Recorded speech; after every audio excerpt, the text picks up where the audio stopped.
Assalamualaikum warahmatullahi wabarakatuh. Alhamdulillah. Allahumma salli wa sallim wa barik ala nabiyyika Muhammadin wa ala ashabihi wa ali baitihi wa azwajihi wa dzurriyyatihi wa man tabi'ahum bi ihsanin ila yaumiddin. Amma ba'du. Mari Bapak Ibu semua kita mulai dulu pertemuan pagi ini dengan basmalah. Bismillahirrahmanirrahim. Kita ketemu kembali pagi hari ini. Semoga semua sehat ya Pak ya.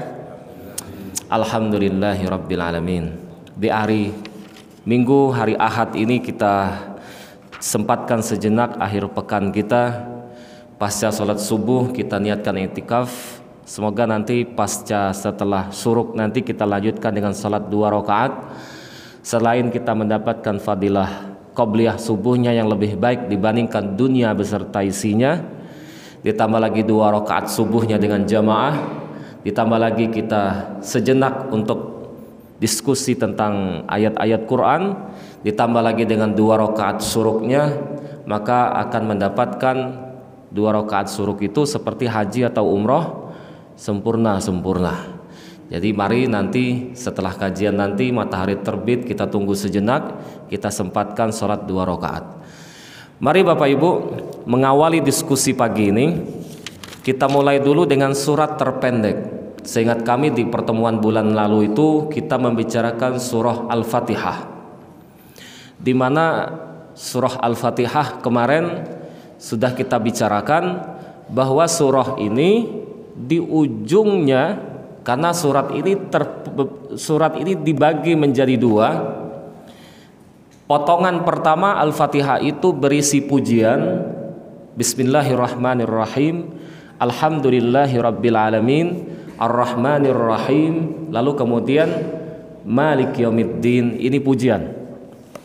Potongan yang kedua yaitu berisi tentang doa. Tunjukilah kami jalan yang lurus, bukan jalan orang yang dimurkai, terlebih lagi bukan jalan orang yang tersesat. Maka ujung surat ini biasanya dalam sholat kita lanjuti dengan membaca amin. Artinya apa Pak? Amin, perkenankan ya Allah, kabulkan ya Allah, gitu ya.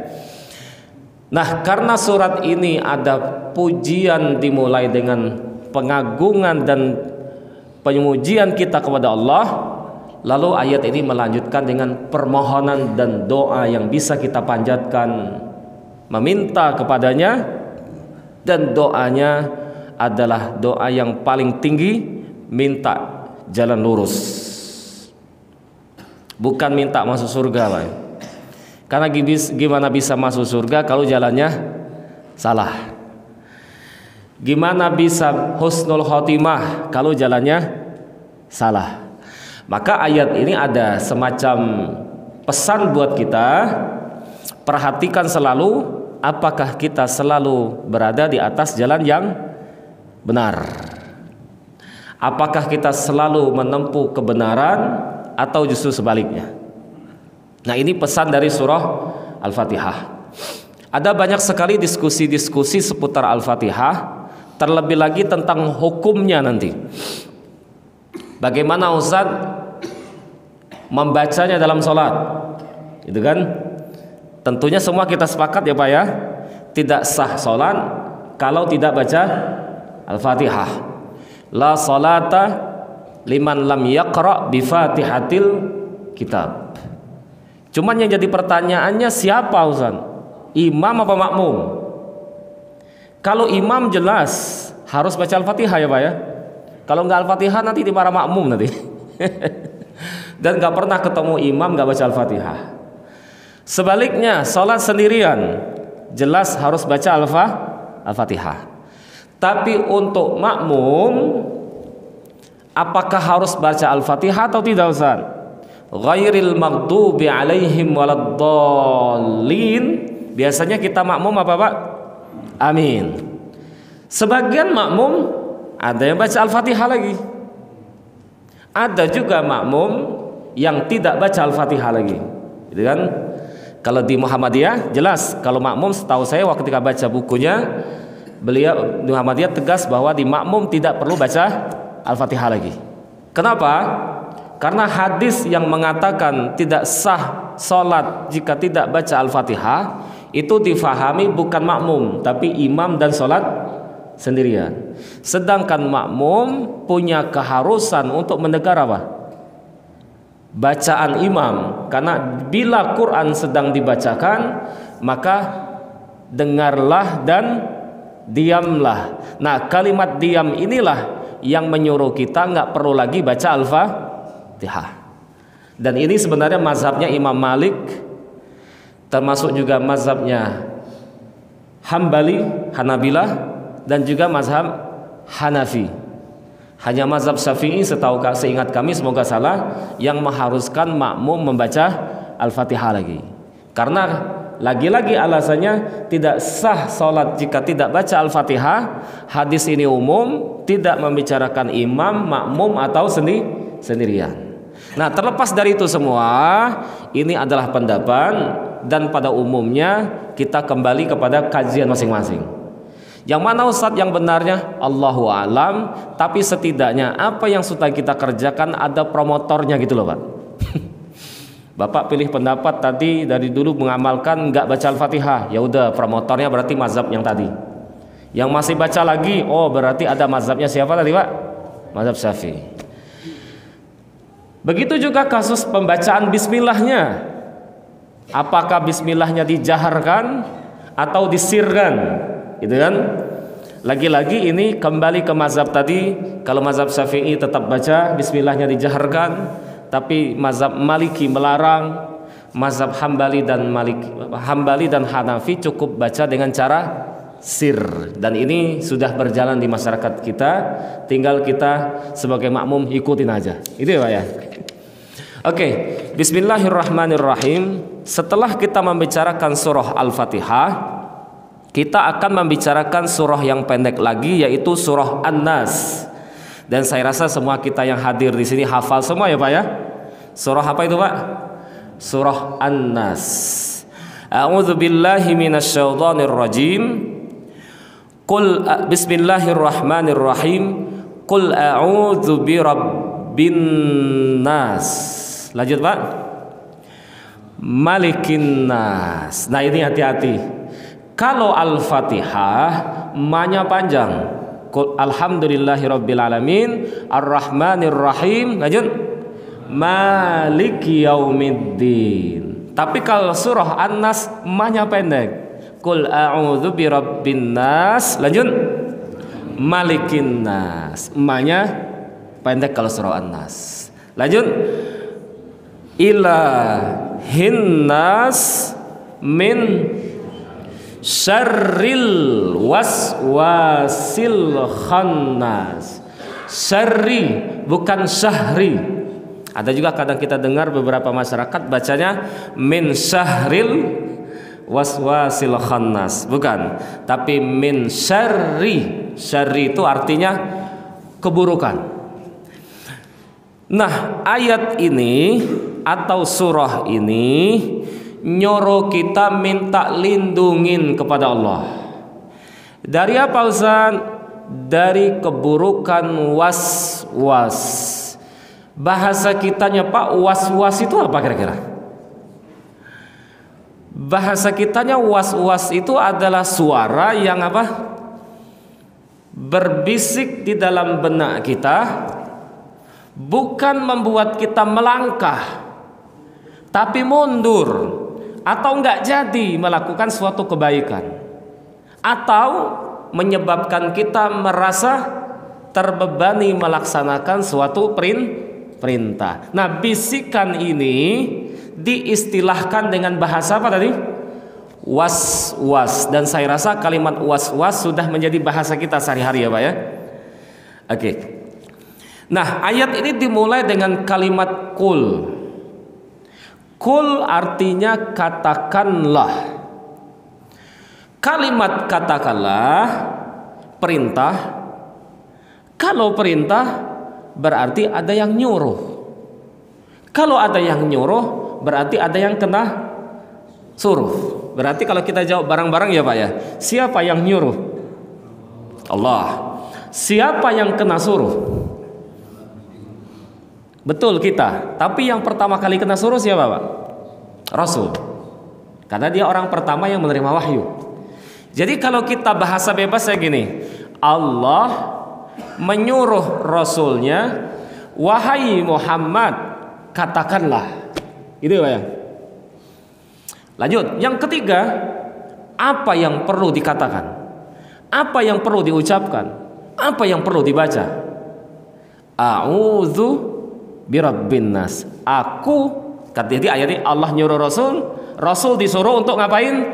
Aku meminta perlindungan kepada Allah, Tuhan pencipta manusia. Itu ya. Nah, kalau di sini Rasul yang kena suruh, lalu Allah yang menyuruh, ini jawaban tegas, Pak ya. Kalau ada orang bilang Quran buatan Muhammad, lantas lucu jadinya, dia yang buatnya tapi nyuruh dirinya sendiri. Katakanlah hai Muhammad. Jadi saya ulang, jika ada suara yang mengatakan Quran buatan Muhammad, oke. Kalau kalian bilang Quran buatan Muhammad, katakanlah hai Muhammad. Lo masa dia yang buat tapi nyuruh dirinya sendiri?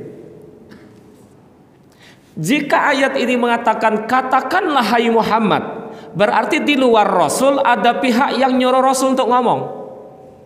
Siapa itu? Pasti dia yang punya firman ini. Tapi siapa tadi Ustaz? Allah. Ini sebenarnya cara canggih dari Allah agar terbaca oleh kita hari ini. Kalau Quran bukan buatan Muhammad, di situ terlihat Allah nyuruh Rasul untuk berkata. Bahwa tegas Rasulullah hanya bertugas menerima dan menyampaikan, bukan dia yang punya firman, Pak. Contoh lagi nih, contoh lagi. Alif Lam Mim. Kalau Bapak baca Quran terjemahannya, biasanya tulisannya apa, Pak? Cuma Allah yang maha tahu maksud dan tujuannya kan? Berarti kalau cuma Allah, Rasul tahu nggak, Pak? Maksudnya? Nggak tahu. Kita hari ini, apalagi Ustaz? Kalau cuma Rasul yang maha tahu maksud dan tujuan yang sebenarnya apa maksud dari alif lam mim, maka seharusnya kalau Quran seperti persangkaan mereka buatan Rasul, Rasul yang membuatnya, kira-kira Rasul tahu nggak makna alif lam mim? Kalau Rasul yang buat, pasti tahu. Tapi Rasul nggak tahu. Lagi-lagi, Pak, ini bukti kalau bukan dari Rasul. Dari siapa, Ustaz? Dari Tuhan yang maha tahu apa maksud yang sebenarnya alif lam mim tersebut. Jadi ini cara canggih dari Allah untuk meninggalkan jejak dalam Quran bahwa Quran bukan buatan Muhammad sallallahu alaihi wasallam. Oke. Jadi ayat ini, katakanlah hai Muhammad, atau kita hari ini begini, kita disuruh oleh Allah untuk mengucapkan kalimat ini. Aku mohon perlindungan hanya kepada Allah, Tuhan yang telah menciptakan manusia. Muncul pertanyaan, Ustaz, iya, kenapa Tuhan manusia? Kenapa nggak Tuhan malaikat? Kenapa nggak bilang Tuhannya jin atau Tuhannya alam semesta? Itu ya. Tapi jangan lupa, Pak, Allah Tuhannya alam semesta sudah dibicarakan oleh surat pertama. Apa itu, Pak? Alhamdulillahi Rabbil Alamin. Segala puji bagi Allah, Dia Tuhan seru pencipta alam semesta. Tapi surat terakhir, aku mohon perlindungan kepada Allah, Tuhan pencipta manusia. Ada pendapat menarik Profesor Quraisy Shihab, tapi Quraisy Shihab juga menukil dari pendapat lain, yaitu dari Imam Al-Biqai. Apa kata beliau? Imam Al-Biqai mengatakan begini, Quran ini kalau seperti kalung, tahu kalung ya, Pak ya? Itu nggak ketahuan mana pangkal mana ujungnya. Kalau surah Al-Fatihah sebagai surat pertama, Maka wajar, karena ayat pertamanya Bapak dengan menyebut nama Allah, Tuhan yang maha pengasih lagi maha penyayang. Bismillahirrahmanirrahim. Dan memang iya, Quran dimulai dengan membaca Bapak Bismillah. Tapi sebaliknya, jika An-Nas dianggap surat pertama, wajar juga. Kenapa Ustaz? Karena surah An-Nas nyuruh kita apa? A'udzu birabbin nas. Dan memang iya, sebelum baca Quran kita disuruh apa Pak? A'udzu billahi minasyaitonir rajim. Nah, muncul pertanyaan tadi yang belum kita jawab. Ustaz, iya, apa hikmahnya surah An-Nas ini kok membicarakan aku mohon perlindungan kepada Allah, Tuhan pencipta manusia? Kenapa yang dipilih manusia? Nah, dalam hal ini ada dua pendapat. Imam Ibnul Jauzi menjelaskan dalam tafsirnya. Yang pertama kata beliau, kenapa kok pemilihan ayat ini hikmahnya kok yang diangkat adalah Tuhan manusia, bukan Tuhan jin, bukan Tuhan malaikat, bukan Tuhan binatang, bukan Tuhan langit, bukan Tuhannya bumi, tapi kok Allah itu diangkat sebagai Tuhannya manusia. Pendapat pertama, karena memang manusia merupakan makhluk spesial dibandingkan apa Pak? Makhluk lain, gitu kan? Sampai betul surga disiapkan buat jin dan manusia. Karena surga malaikat nggak makin masuk surga Pak ya. Hewan juga begitu, tumbuhan juga begitu. Tapi dibandingkan jin, manusia makhluk lebih terpilih mulianya dibandingkan siapa Pak? Dibandingkan jin. Sampai-sampai ketika bumi siap dicipta, ketika bumi sudah diciptakan, siap huni yang Allah pilih untuk memilih untuk menghuni bumi, jin apa malaikat apa jin manusia Pak? Manusia. Maka kata Imam Ibnul Jauzi dalam tafsirnya, kenapa yang dipilih manusia dalam surat ayat ini Allah Tuhan manusia? Karena manusia makhluk spesial dibandingkan makhluk apa Pak? Makhluk lainnya. Pendapat kedua mengatakan adalah kenapa manusia? Karena isi surat ini nanti kita minta lindungi kepada Allah dari bisikan yang ada dalam dada kita. Yang biasanya bisikin dalam dada kita itu siapa biasanya Pak? Syaitan. Dan syaitan itu lebih tepat untuk minta lindung kepada Allah dari mereka. Maka sebenarnya kenapa dibicarakan manusianya, gitu ya? Oke, lanjut. Menariknya lagi, pesan yang kedua dari ayat ini, Allah menitip pesan kepada kita bahwa tidak ada tempat minta lindung kecuali Allah. Karena memang ada beberapa manusia dia minta lindungi kepada jin. Enggak, kata ayat ini, minta lindung kepada Allah, bukan kepada manusia, bukan kepada jin, bukan kepada malaikat. Satu-satunya tempat berlindung hanyalah siapa tadi Pak? Manusia. Maka seingat kami di bulan lalu di sini sempat kita angkat contoh Pak ya. Mungkin sederhana kita pernah melakukannya, mungkin bercanda atau main-main, tapi nggak benar. Apa itu contohnya? Bapak pernah masuk hutan, mau kencing, nggak ada toilet ya Pak ya? Kencingnya di mana? Di bawah pohon atau di pinggir semak. Kira-kira yang Bapak baca apa Pak? Kita mungkin bercanda atau nggak serius atau mungkin sesuatu yang sudah kebiasaan. Yang kita baca mau kencing di bawah pohon nggak ada toilet tadi, biasa yang kita baca numpang Mbah mau kencing, permisi anak cucu mau kencing, atau baca apa lagi Pak? Permisi anak bagong mau lewat. Anak cucu mau kencing. Kalimat ini Pak, mungkin kita enggak diseriusi lah Ustaz, itu cuman sekedar apalah, orang Indonesia ini terlalu sopan, sampai sopannya terhadap jin gitu kan, numpang permisi gitu. Tapi Pak, kalau kita cermati lagi serius, boleh nggak kalimat ini dibaca seperti ini? Nggak tepat Pak ya, nggak boleh. Kenapa? Minta lindungnya ke siapa tadi? Iya, seharusnya ke siapa? Ke Allah Subhanahu wa Ta'ala. Jadi besok-besok ganti Pak, jangan lagi numpang-numpang. Apa bacanya? A'udzu billahi minasyaitonir rajim. Atau mungkin Bapak hafal a'udzu bikalimatillahi tammat min syarri ma khalaq. Saya rasa sama kita hafal ya, a'udzu billahi minasyaitonir rajim. Itu Pak yang dibaca. Jangan apa tadi?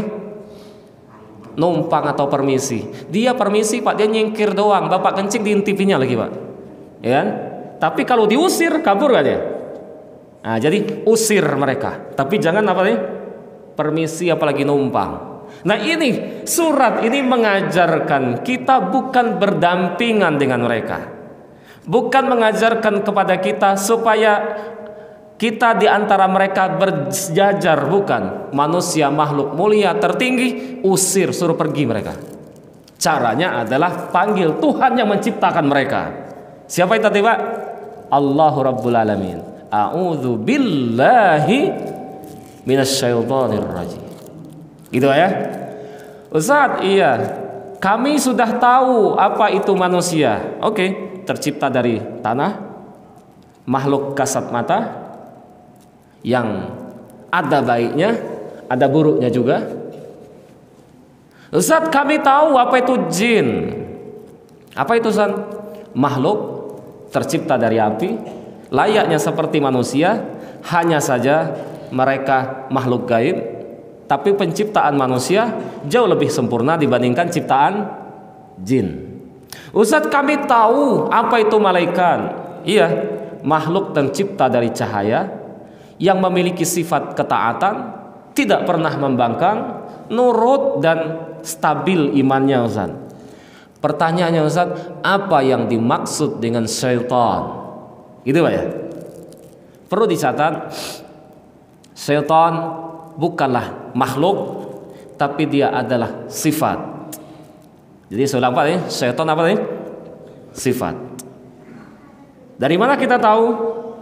Ayat nanti kita ketemu di sini. Di surah lain Allah menegaskan wa kadzalika ja'alna likulli nabiyyin aduwwa. Setiap nabi sudah Allah jadikan ada yang namanya musuh. Jadi setiap nabi punya apa Pak? Musuh. Siapa musuh para nabi itu? Syayatinal insi wal jin. Setan dari golongan apa Pak? Manusia termasuk golongan jin. Jadi setan ini apa? Makhluk apa sifat? Sifat.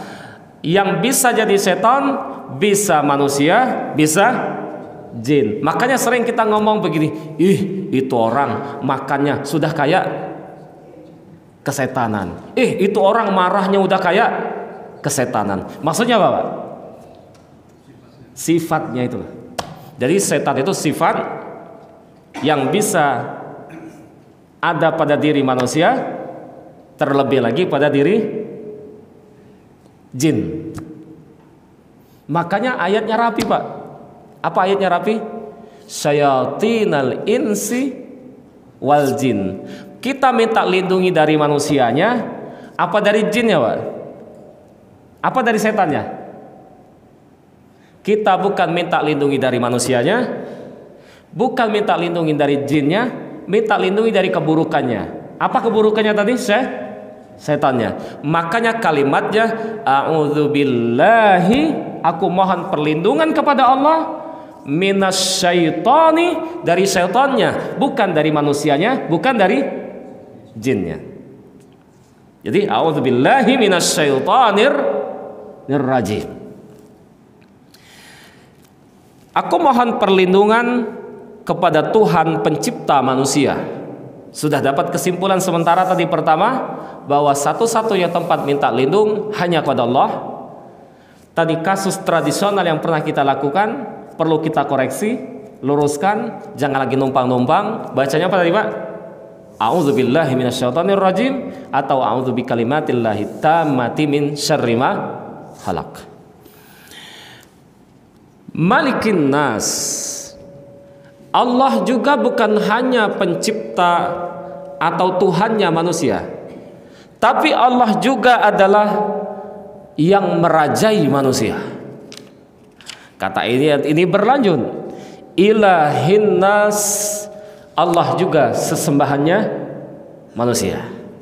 Jadi ayat ini menghadirkan tiga. Kalau Allah itu pertama Tuhan pencipta manusia, bukan hanya nyiptain, Allah juga yang merajai manusia. Bukan hanya merajai, Allah juga yang disembah oleh manusia. Nah ini rapi Pak. Pertama dia menciptakan, setelah menciptakan ngapain Pak? Dia merajai. Kalau merajai berarti memberi aturan ya Pak. Ya dia yang mengatur, ini boleh, ini nggak boleh, ini larangan, ini perintah, ini haram, ini halal. Ini biasanya tugasnya siapa? Pemerintah. Dalam hal ini sebagai Tuhan, Allah raja. Dia punya syariat. Lalu kemudian yang ketiga, rapi lagi, Allah juga yang disembah oleh manusia. Oke Pak, ayo kita jawab bareng-bareng. Ada komentar nggak Pak ya? Biar nggak ngantuk pagi ini. Apa komentarnya? Apa pertanyaannya Ustaz? Pertanyaan begini, Allah Tuhannya manusia, Rabb bin Nas. Allah juga sesembahannya manusia, ilahin nas. Apa Pak bedanya Pak? Allah Tuhan manusia dengan Allah sesembahannya manusia. Ada yang punya komentar kira-kira? Gimana Ustadz pagi ini udah mau ngantuk bikin soal lagi Ustadz ya? Apa bedanya Ustadz? Allah Tuhan manusia dengan Allah sesembahan manusia. Ada banyak komentar? Bingung ya Pak ya? Oke, kita jawab bareng-bareng. Ketika ayat ini mengatakan Allah Tuhannya manusia, seakan ayat ini mengatakan kepada kita bahwa Allah, jangan lupa, Dia adalah pencipta, pengatur, pemelihara. Bahkan sampai nanti kiamat, Allah jugalah yang menghancurkan alam semesta. Tapi ketika ayat ini mengatakan sesembahan manusia, berarti di sini kita sedang mengakui Allah bukan hanya dipercayai mengatur, menciptakan doang, tapi juga kemudian nyembahnya juga kepada siapa Pak? Allah. Gitu kan? Maka nanti kalau kita seriusi lagi Pak ya, mungkin Bapak pernah diskusi lah, mungkin pernah ketemu lah, atau ada yang baca punya literasi lah. Kira-kira Pak, kalau Bapak tanya kepada tetangga atau orang-orang dekat teman Bapak yang agama Buddha, kita tanya ke mereka, apakah Tuhan mereka patung Buddha itu? Bukan Pak. Mereka akan menjawab itu cuman patung, cuman tempat meditasi, guru spiritual. Jawab mereka, Tuhan siapa Pak? Yang Maha Esa. Orang Hindu. Karena dosen saya pernah cerita, MUI dia di Bali itu pada awalnya nggak tahu sekarang itu sulit dibuka bank syariah Pak di Bali. Ada penolakan oleh masyarakat Hindu Bali. Setelah dikonfirmasi, salah satu alasannya mereka tidak terima ketika orang Islam mengatakan mereka nyembah berhala. Loh, kok mereka nggak mengaku nyembah berhala? Bukannya banyak? Enggak, kata mereka, itu cuman berhala, bukan berhala, itu cuman patung pertima, kata mereka. Tetap kami nyembah siapa, kata mereka? Tuhan yang Maha Esa. Bahasa mereka sana dengan istilah Sang Hyang Widiwasa. Termasuk orang Kristen sendiri pun yang kata mereka Yesus adalah Tuhan, tetap Yesus tidak lebih besar daripada Sang Bapa. Gitu kan? Jadi mereka nyembah siapa? sampai sak kafir Quraisy, Pak. Sampai sak kafir Quraisy. Kalau Bapak buka surah Al-Ankabut ayat 61, wala in sa'altahum, coba konfirmasi ke mereka Muhammad, kafir Quraisy. Jadi Rasul disuruh oleh Allah melakukan konfirmasi, survei, pertanyaan ke kafir Quraisy. Apa sampel pertanyaannya? Man khalaqas samawati wal arda, siapakah wahai kafir Quraisy yang telah menciptakan langit dan bumi? Wasakharas syamsa wal qamara, yang telah menundukkan matahari dan bulan. Jawab kafir Quraisy, kata surah Al-Anfal ayat 61, surah Al-Ankabut ayat 61 ini dikatakan la yaqulunallah, tegas kafir Quraisy akan menjawab, pencipta langit bumi, menundukkan matahari dan bulan. Mereka akan jawab siapa, Pak? Allah. Tapi kenyataannya yang mereka sembah siapa, Pak? Berhala. Jadi kafir Quraisy percaya Allah nggak? Percaya. Lanjut. Wala in sa'altahum, kembali konfirmasi ke mereka Muhammad, siapakah yang telah menurunkan dari langit berupa air? Lalu dengan air itu kemudian Allah menyuburkan tanah yang telah mati. Lagi-lagi kafir Quraisy akan menjawab siapa, Pak? Allah. Berarti sekafir-kafirnya Quraisy, termasuk orang Hindu Bali tadi tuh, orang Buddha, semua mereka mengatakan Tuhan mereka siapa tadi? Allah, Pak, yang maha tinggi, yang maha esa.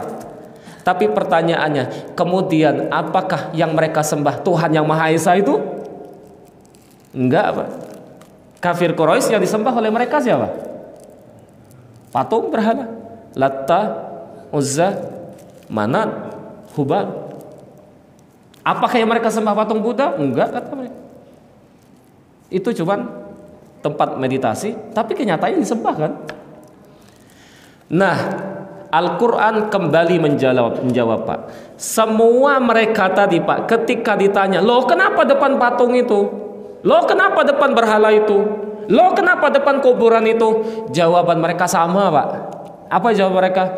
Haulai syufa'auna indallah. Mereka hanya mediator kami di hadapan Allah. Mereka hanya sebagai apa, Pak? Perantara. Nah, maunya Islam perantara apa langsung? Langsung. Nah, maunya Islam menjalin relasi dan hubungan hamba dengan Tuhannya, relasi langsung, bukan relasi perantara. Tapi relasi apa tadi, Pak? Langsung. Makanya surah An-Nas setelah mengatakan Allah Tuhan manusia, setelah mengatakan Allah yang merajai manusia, satu yang banyak dilanggar. Apa itu, Pak? Allah juga harusnya adalah sesembahannya.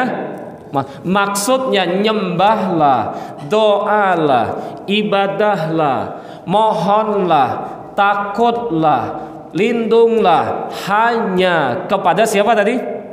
Jangan seperti kafir Quraisy tadi, jangan seperti tetangga mereka tadi. Ketika ditanya pencipta langit bumi Allah, ketika ditanya siapa yang menurunkan hujan, Tuhan yang maha tinggi, siapa yang telah menghidupkan manusia, kata mereka Tuhan yang maha esa. Tapi giliran doa ibadah kepada siapa? Nah, pesan dari An-Nas ini buat kita, yuk jangan cuman percaya Allah, tapi juga sembahnya juga ke Allah. Makanya surah An-Nas ini setelah Rabbin Nas, Malikin Nas, berlanjut Ilahin Nas, sesembahannya manusia. Makanya dalam syahadat kita itu asyhadu Allah ilah. Apa arti ilah, Pak? Arti ilah tadi sesembahan. Kalau saya tidak menyalahkan, Pak ya, saya tidak menyalahkan. Tapi kalau bahasa saya kurang tepat, kalau tiada Tuhan selain Allah itu kurang tepat, Pak.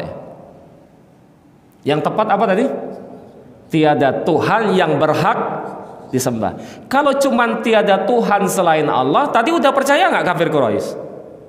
Udah percaya. Bahkan dia bilang pencipta langit bumi, tapi masih kurang. Lanjutkan, Allah bukan hanya Tuhan, tapi sesembahannya manusia. Ini ya. Oke, lanjut. Ayat keempat, min syarril waswasil khannas. Minta lindung. Ternyata pesan surat ini setelah minta lindung ke Allah, Tuhan pencipta manusia, Allah yang merajai manusia, Allah sesembahan manusia, minta lindung dari apa Ustaz? Dari keburukan was-was yang ada dalam hati yang membisikkan dalam benak kita. Oh, ternyata inti surah ini hanya Allah tempat kita minta supaya dilindungi dari bisikan keburukan dalam dada manusia. Nah, ini agak menarik diskusinya. Kira-kira namanya apa, Pak? Dan Bapak pernah ngalamin lah, saya juga pernah ngalamin. Bapak sholat maghrib nih, selesai sholat maghrib, di rumah nggak ada kerjaan, paling nonton, buka HP. Ya udahlah, di masjid aja lah. Daripada ngobrol di masjid, akhirnya Bapak ngambil Quran, mushaf, ngaji. Ngaji bismillahirrahmanirrahim. Tahu-tahu azan lah Isya, pas azan Isya muncul apa di sini? Apa, Pak? Saya wudunya udah batal belum ya? Batal belum ya? Batal belum ya? Kira-kira Pak, saat itu batal belum ya? Batal belum ya? Yang Bapak putuskan apa kira-kira? Wudu lagi, bagus. Ada yang lain? Kalau Bapak wudu lagi, kenapa Pak? Ya udah Ustaz, daripada ragu, ya udah wudu lagi dah. Emang ya pertanyaannya, emang ada babnya wudu untuk ngilangin ragu? Wudu untuk ngilangin apa Pak? Hadas atau ngilangin marah ya Pak ya? Jadi ragu, lawan kata ragu apa Pak? Yakin ya? Oh, tidak yakin. Betul. Tidak yakin sinonimnya ragu ya Pak ya? Ragu lawan katanya yakin. Kira-kira Pak, antara ragu dengan yakin, yang mana Pak menang kalau dibenturkan? Ayo. Ragu sama yakin. Oke, kita main persen dah. Yakin berapa persen Pak? 100%. Kalau ragu nggak nyampe 100% ya. Bahkan tadi Bapak bilang batal nggak ya, batal nggak ya. Ini kalau persennya berapa ini Pak? 50-50 ya Pak ya? Antara batal dengan tidaknya 50-50. Nah tapi kalau yakin berapa persen? 100%. Kira-kira Pak, yakin sama ragu, yang mana yang kita ambil? Yakin, karena dia persenannya berapa? 100 gitu kan. Kalau ragu tadi apa? 50-50. Maka teorinya dalam kajian usul fikih itu al-yaqinu, kaidah fikih itu al-yaqinu la yuzalu bisyakki. Ragu tidak boleh dikalahkan pakai modal apa tadi? Ragu. Saya ulang. Yakin tidak boleh apa tadi Pak? Dikalahkan dengan apa tadi? Yang ragu. Jadi pegang yang mana Pak? Pegang yakin. Berarti udah batal belum? Ayo. Batal apa belum? Tidak batal Pak. Kan yakin tadi. Sedangkan batal atau belum itu namanya apa nih? Ragu. Yakinlah Bapak belum batal. Yang batal belum ya, batal belum ya, batal belum ya. Ini Pak namanya tadi apa tadi? Ragu. Jangan digubris Pak. Yakinlah belum batal. Belum batal Pak. Iya. Gitu ya. Belum batal. Ustaz iya. Tapi kalau kedengaran suaranya, oh itu bukan lagi ragu. Kedengaran suara kentutnya maksudnya Pak. Atau Bapak cium apa? Aromanya gitu kan. Kalau Bapak ragu, kalau ragu sama yakin, pegang yakin tadi kan. Tapi ganti nih Pak Ustaz, tadi aku cium baunya Ustaz, atau kedengaran suaranya. Apakah ini ragu? Bukan, ini namanya yakin juga Pak. Ini bukan lagi yakin, tapi meyakinkan. Jadi kalau kecium baunya, kedengaran suaranya, bukan lagi apa tadi? Ragu, tapi sudah meyakinkan. Berarti batal apa enggak? Batal. Jadi melawan yakin pakai apa Pak?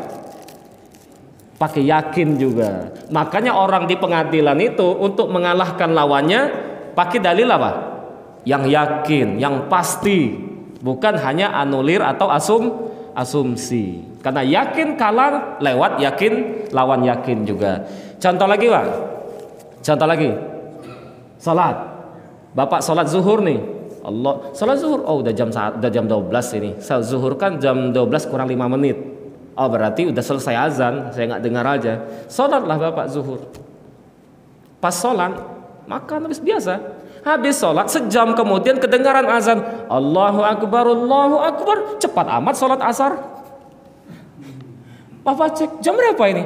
Kok dari tadi masih jam 12 saja? Ternyata jamnya mati. Sejam kemudian Bapak baru dengar azan, dikirain asar, ternyata azan zuhur. Kira-kira Pak, sholat zuhur ini diulang apa enggak? Diulang apa enggak? Ayo. Lihat, kita pakai teori tadi. Bapak ketika ngelihat jam tadi, yakin nggak? Oh yakin jamnya. Jam 12 lewat udah zuhur kok. Tapi ternyata Bapak pastikan setelah azan itu ternyata itu benar azan zuhur. Tadi jamnya mati. Sekarang yakin lagi nggak? Oh yakin, ternyata jam saya tadi mati. Berarti kira-kira apa? Yang mana yakin yang kita pegang? Yakin yang pertama apa yakin yang kedua? Hah? Kenapa yakin yang kedua dipegang? Karena terbukti yakin yang pertama jamnya mati. Berarti sholatnya ulang apa enggak? Ulang Pak. Contoh lagi, Bapak merasa udah wudhu nih. Merasa udah wudhu. Tadi aku duduknya di kamar mandi, di tempat wudhu sama teman Mahmud namanya. Sholatlah Bapak. Sholat, aku bingung ya. Tadi udah wudhu belum ya?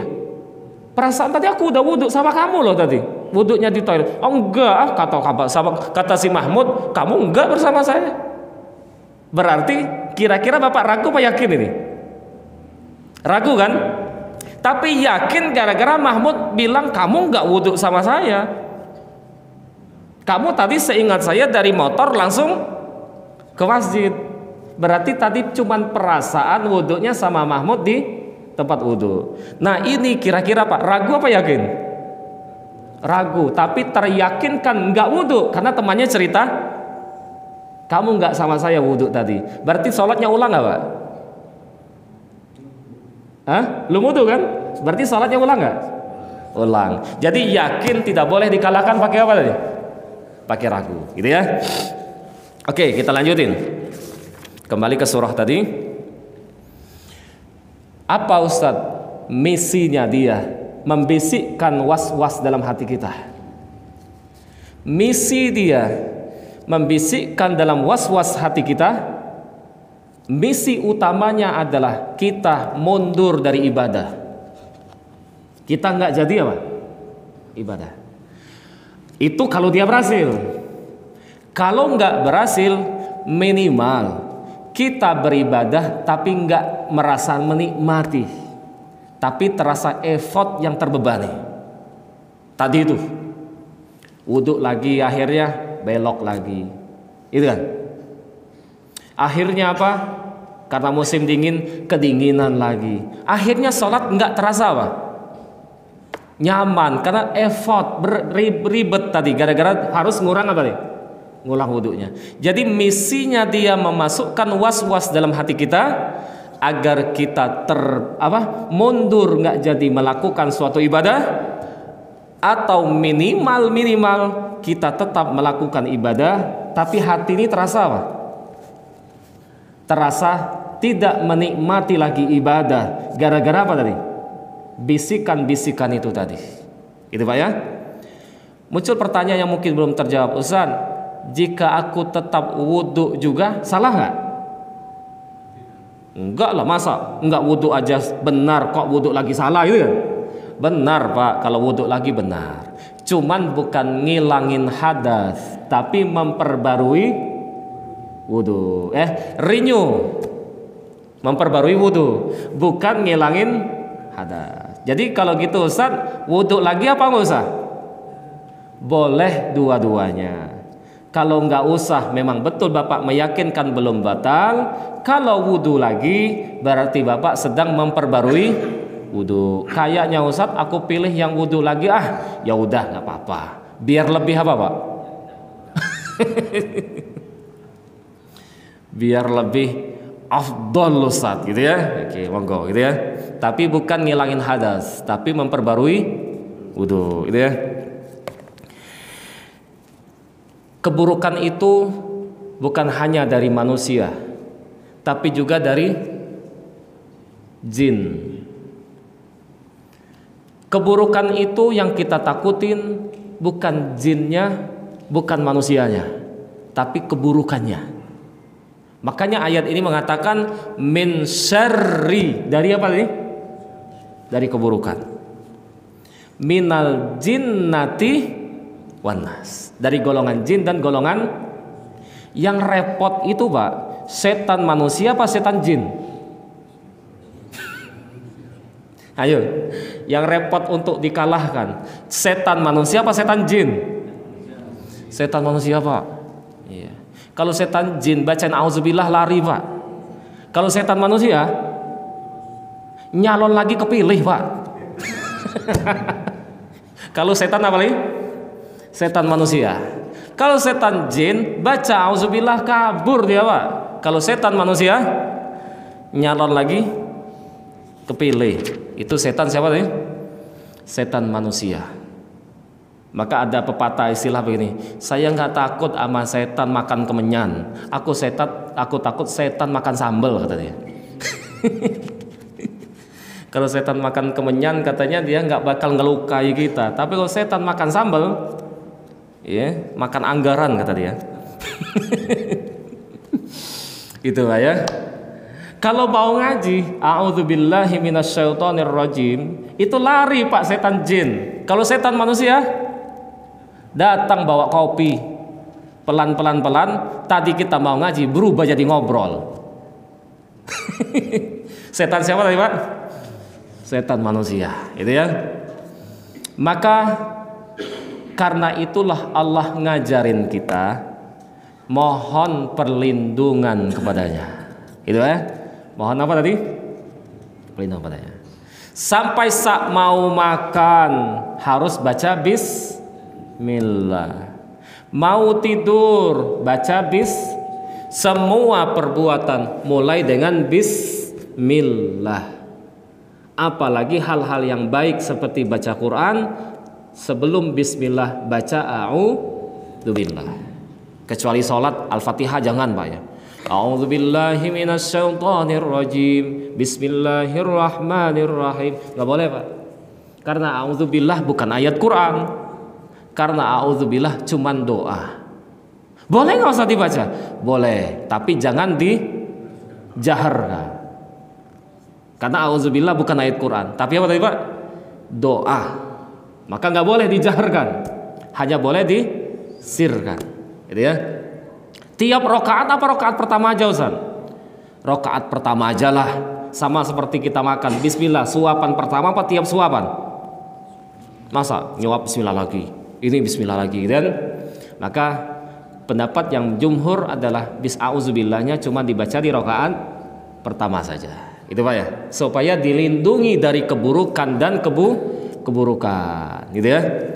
Maaf Pak, udah suruk belum? Belum ya? Karena nggak kelihatan nih. Iya. Lanjutin. Jadi kita minta lindung dari keburukan setan, dari jin maupun dari manusia. Yang lebih bahaya ternyata setan golongan manusia, bukan setan golongan jin. Itu pertama. Yang kedua, ini menarik juga. Jangan pernah percaya. Jangankan jin, manusia aja sulit untuk dibedakan. Ini orang beriman apa kagak? Tiba-tiba ada orang kesurupan. Aku jin muslim. Percaya gak Pak? Gak usah percaya Pak. Orang jelas-jelas manusia kadang pakai koko, pakai sarung, ternyata bukan orang Islam. Ada juga kan? Iya. Apalagi jin makhluk gaib yang tiba-tiba merasukin orang kesurupan, tiba-tiba ngaku aku jin Islam, apalagi ngaku aku arwah Sunan Ampel. Percaya nggak Pak? Ayo, percaya nggak? Kan masyarakat kita nih banyak yang kayak gini nih. Apalagi bisa bahasa jin, bisa bahasa setan, bisa bahasa hewan, kata dia inna makoli bahasa semut gitu kan. Iya, enggak benar Pak gitu ya. Iya. Apalagi tiba-tiba ngaku tadi aku Sunan Wari, arwahnya Sunan Ampel, Sunan Kalijogo. Enggak Pak, enggak usah percaya. Tiba-tiba minta kopi lagi, Bapak nurut lagi ngasih kopi. Ya Allah. Lihat Pak, kalau ada orang kesurupan, minta jangan diturutin Pak. Karena jin itu mulai apa? Bahasa kita mulai kolokan. Jinnya mulai kolokan, sengaja dia minta begitu agar Bapak jadi jongos dia. Ya, kalau ada orang kesurupan bla bla minta apa, jangan diturutin. Kenapa? Itu awal cara dia untuk membuat kita jadi penurut ke dia. Maka dia semakin kuat Pak. Apalagi mungkin di sini ada kontraktor misalnya, suatu daerah kontraktor pengen bangun jembatan, kata dukunya jinnya minta kepala kebo, jangan diturutin Pak. Iya. Kenapa? Dia mulai satu langkah untuk membuat kita Pak jadi jongos dia Pak. Ya. Jadi mari kita sebagai makhluk manusia yang Allah muliakan, laqad khalaqnal insana fi ahsani taqwim, maka jangan sampai ngikutin mereka. Maka dalam surah Al-Jin, seingat kami ayat 9 di situ, dari ayat 1 ayat 9 itu cerita ada jin muslim, cerita mereka beriman kepada Rasul gara-gara dengar baca Quran. Lalu beriman, setelah beriman dia bocorin rahasia dunia jin. Kata jin muslim ini dalam surah Al-Jin itu, ada manusia minta lindung kepada siapa? Jin yang kafir, minta lindung. Kata jin muslim ini, jin itu kerjanya ngapain? Membuat mereka semakin tersesat. Bukan ditolongin, tapi semakin apa? Apa yang maksud semakin tersesat? Begini Pak, sini ceritanya dia datang ke dukunnya, dan konon katanya dukunnya punya jin. Datang bawa satu penyakit supaya Bapak sembuh. Pulang-pulang jadi 5 penyakitnya Pak. Loh kok jadi 5 Ustaz? Begini, sakitnya 1, pulang ke rumah disuruh nyari ayam cemani. Udah berapa penyakitnya Pak? 2. Disuruh nyari apa lagi Pak? Kembang 7 rupa. Jadi berapa penyakitnya? 3. Disuruh nyari air 7 sumur. Berapa sudah penyakitnya Pak? 4. Ada maharnya sekian juta. Tuh kan harus nambah lagi penyakitnya. 5. Jadi kata jin ini justru mereka nambahin mereka semakin sesat. Gitu ya. Oke, kembali ke pesan surah An-Nas ini. Tawakkallah kita kepada Allah, serahkan diri kepada Dia, minta lindung dari segala macam keburukan. Gitu Pak ya. Nah, yang paling hebat caranya adalah ucapkan mohonlah kepada Allah, syukur-syukur, karena jangan lupa surah An-Nas dan surah Al-Falaq itu diturunkan untuk ngobatin Nabi yang hari itu kesihir. Maka bacalah zikir pagi dan petang, minimal baca surah Al-Ikhlas, apalagi Pak? Al-Falaq, An-Nas, ayat kursi, gitu ya, apalagi? A'udzu bikalimatillahi tammat min syarri ma khalaq, atau bismillahilladzi la yadurru ma'asmihi syai'un fil ardi wala fis sama wa huwas samiul alim. Minta lindung kepada Dia. Bukan minta lindung kepada mbah, eyang, nyi, aki, bukan. Kepada Allah Rabbul Jalla Jalalah. Ustaz, kalau terdampak juga ya udah berarti qadarullah. Kalau terdampak juga apa Pak? Qadarullah. Karena semua yang ada terjadi di muka bumi ini, iya atau tidak, atas izin Allah Subhanahu wa taala. Maka dalam ayat 102 surat Al-Baqarah, ayat ini cerita tentang sihir, Tapi puncaknya kata ayat ini, wa ma hum bidarrina bihi illa bi'nillah. Sehebat apapun katanya sihir itu, tidak terdampak korbannya kecuali atas izin Allah. Kalau Allah mengizinkan berdampak sihirnya, jika Allah tidak mengizinkan maka tidak terdampak sihirnya. Makanya saya selalu mengatakan penyihir itu adalah makelar izin Allah. Apa tadi Pak? Makelar izin Allah. Begini nih, ketika Allah izinkan lalu terdampak korbannya, langsung dia ngomong apa? Tuh kan, hebat kan? Tapi ketika Allah tidak mengizinkan lalu gagal, tidak terjadi, apa Pak ngelesnya penyihir ya Pak? Namanya lagi usaha. Ada kalanya gagal. Besok kita coba lagi. Itu ya. Jadi mereka ini bermain kemungkinan dua, terjadi atau tidak. Itu semua atas izin. Sebagai orang yang beriman, dekatkan diri kepada Allah, karena Dia yang megang apa tadi Pak? Izin tadi itu. Maka ayat orang beriman tidak takut terhadap sihir, tapi juga nggak nantangin Pak. Apa tadi? Nggak takut, tapi juga nggak nantangin. Khawatirnya gara-gara nantangin, sombong, akhirnya Allah izinkan. Tapi kita bertawakal, serah diri hanya kepada Allah Subhanahu wa Ta'ala. Mari sebagai penutup kita masuk ke jadwal sesi diskusi pertanyaan. Kesimpulannya, surah An-Nas ini mengajarkan kita menyerahkan total diri kita, mohon perlindungan hanya kepadanya. Sembari ada pelajaran tauhid sedikit, Allah jangan cuma dipercayai, tapi juga Bapak disembah, diibadahi, minta kepada Dia. Tapi juga jangan disekutukan. Aku percaya Allah yang memberi rezeki. Tidak ada yang bisa memberi rezeki kecuali Allah. Mantap banget kalimatnya. Tapi ada lanjutannya. Tapi cincinku cuman ikhtiar doang. Tuh kan, disekutukan jadinya. Kalimatnya bagus. Aku percaya cuman Allah yang melindungi dari mara bahaya. Tuh, hebat sekali kalimatnya. Tapi dia jatuhkan dengan kalimat setelahnya. Tapi aku masang ini supaya aku terlindung juga. Itu namanya apa tadi Pak? Syirik. Ya, menyekutukan Allah. Masih banyak orang kayak gini nih. Terkadang tertipu dengan kalimat ikhtiar. Kadang tertipu dengan kalimat ini kan syariat. Kadang tertipu dengan kalimat ini kan cuman upaya. Enggak, hanya yang pertama doang, enggak ada tapi-tapinya. Lalu kenapa kita disuruh minta lindung? Karena tidak ada yang bisa melindungi kecuali Allah, dan keburukan itu ingin kita hindari. Cara menghindarinya hanya menyerahkan kepada yang punya kuasa, yaitu Allah Rabbul Jalla Jalalah. Silakan Pak, ada yang mau nanya, diskusi seperti biasa, syaratnya jangan sulit-sulit ya Pak ya. Silakan. Ya, monggo Pak, silakan Pak.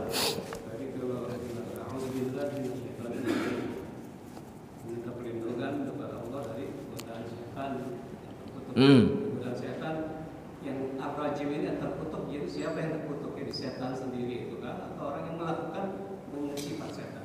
Oh, bagus, makasih. A'udzubillahi minasyaitonirrajim. Ar-rajim bermakna al-marjum. Maksudnya yang dirajam. Nah, ini Pak, orang-orang liberal mau ta'atik ayat. Kata dia, karena rajim itu adalah dirajam, maka di antara makna rajam adalah dicelah, bukan hanya dilempari. Jadi kata rajim itu adalah dicela, bukan hanya Bapak dilempari. Maka kata dia pelaku zina nggak perlu dilempar pakai batu, cukup apa? Dicela, dicaci, dihina, dilecehkan dengan verbal bahasa. Nah, rajim maknanya selain dilempari, bahasanya adalah maknanya terkutuk. Kalau bahasa kita tercelah. Nah Ustaz, yang rajim ini siapa pelaku kejahatannya? Apa setan yang menggodanya? Itu ya Pak ya. Kedua-duanya Pak.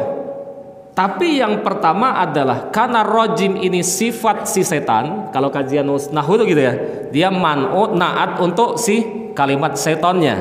Berarti yang Celah di sini, yang terkutuk di sini adalah setannya. Nah, gara-gara dia menggoda, maka dia dianggap terkutuk. Nah, orang yang melakukan kejahatan hasil godaan tadi berarti ikut terkutuk nggak, Pak ya? Ikut terkutuk juga. Artinya apa? Artinya orang yang melakukan kejahatan tersebut sebenarnya sebenarnya perbuatannya tercelah karena mengikuti bujuk rayuan dari setan. Tapi secara pasti kalimat doa itu adalah yang terkutuk setannya, karena dia sifat dari kalimat, rajim adalah sifat buat kalimat setannya. Dan asyaiton ar-rajim. Tes. Sama seperti Bismillahirrahmanirrahim. Yang Rahman Rahimnya siapa Ustaz? Jelas Allah Rabbul Jalla Jalala, karena dia naat buat si lafzul Jalla Jalala. Makasih Pak ya. Oke, ada lagi yang lain? Ya, monggo Pak. Kembali ke masalah tadi, kalau kita buang air kecil di bawah pohon, mbak buang air kecil. Nah, kita kalau mau ke makam, masuk ke lokasi makam, itu kan kita kadang Assalamualaikum buat ahli kubur, salam sejahtera kamu sekampung, insya Allah jangan mengusirmu. Nah, ini kita boleh nggak Ustaz ya? pada awalnya apa yang penting? Kalimat assalamualaikum bukan numpang, juga bukan permisi, juga bukan minta lindung, tapi ucapan yang diajarkan Nabi ketika masuk makam. Maksudnya Pak Ustaz, kita sedang mendoakan mereka. Lihat, kata arti assalamualaikum apa Pak artinya? Salam sejahtera buat kalian. Berarti kita sedang apa ini? Mendoakan mereka. Boleh seperti itu Pak. Karena di dalam kalimat itu tidak ada permohonan supaya dilindungi, tidak ada permohonan supaya untuk dijaga, apalagi minta ke mereka. Justru kita minta ke Allah agar mereka dapat keselamatan dan kesejahteraan. Gitu Pak ya, boleh Pak ya. Bahkan itu sunnah Pak ya. Sunnah Rasul ngajarin kita masuk kubur pemakaman, bukan masuk kubur ya Pak ya. Masuk ke komplek pemakaman untuk ngapain tadi? Assalamualaikum ya ahlal kubur, inna bikum insyaallah lahikun. Assalamualaikum sejahtera buat kalian wahai penghuni kubur. Insya Allah kami cepat ataupun lambat nanti suatu saat nyusul juga, itu ya.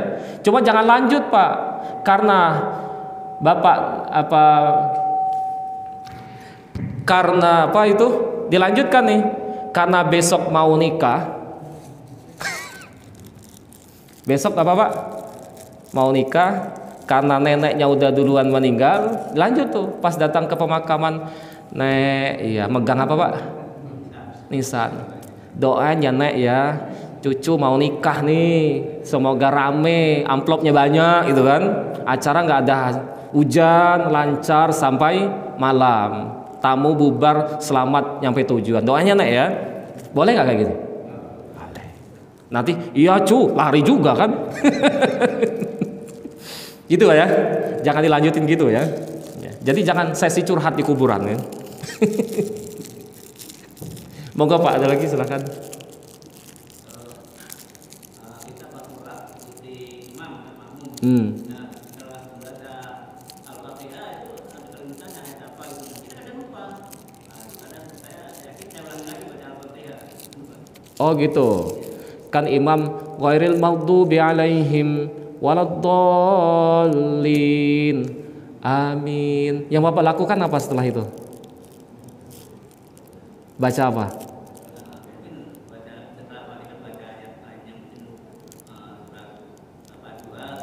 Oh, rakaat keberapa? Yang sepi ya? Yang seperti zuhur itu ya? Atau rakaat 3 dan 4 kayak sholat isya itu ya? Oke. Al-Fatihah udah cukup. Al-Fatihah udah cukup, gak perlu dilanjutin surat yang lain. Tapi kalau Bapak lanjutin juga, Ustaz, aku udah selesai waladdallin amin, imam masih belum rukuk juga, udahlah daripada bengong, Bapak lanjutin apa? Wadduha walaili idza saja. Dapat 4 ayat lumayan lah gitu kan. Boleh enggak Ustaz? Boleh aja, gitu kan? Tapi intinya Al-Fatihah sudah cukup. Rakaat berapa tadi? 3 dan 4 seperti salat Isya, salat zuhur, salat asar, termasuk rakaat pertama, kedua salat zuhur dan asar. Gitu Pak ya? Oke, makasih. Al-Fatihah sudah cukup. Lanjut, ada lagi silakan Pak. Ibu-ibu mungkin ada mau nanya, jangan sulit-sulit Bu ya.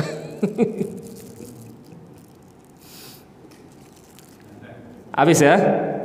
Ya cukup ya. Dia suruh ya. Mari kita doa dengan doa kafaratul majlis.